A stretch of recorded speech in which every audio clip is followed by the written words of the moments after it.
আমি দেখিয়াছি, তাই আমি পৃথিবীর রূপ খুঁজিতে যাই না আর। অন্ধকারে জেগে উঠে ডুমুরের গাছে চেয়ে দেখি, ছাতার মতো বড় পাতাটির নিচে বসে আছে ভোরের দোয়েল পাখি। চারিদিকে চেয়ে দেখি পল্লবের স্তূপ, জাম, বট, কাঁঠালের, হিজলের, অশ্বত্থের করে আছে চুপ। ফণিবনসার ঝোপে সতী বনে তাহাদের ছায়া পড়িয়াছে।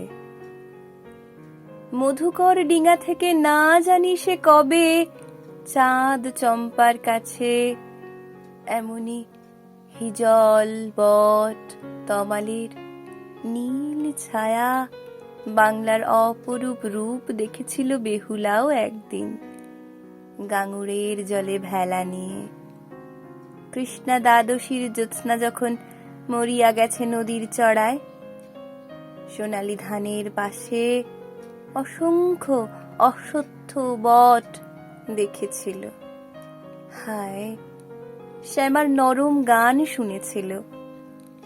একদিন অমরায় গিয়ে ছিন্ন খঞ্জনার মতো যখন সে নেচেছিল ইন্দ্রের সভায়, বাংলার নদ নদী ভাটফুল ঘুঙুরের মতো তার কেঁদেছিল পায়।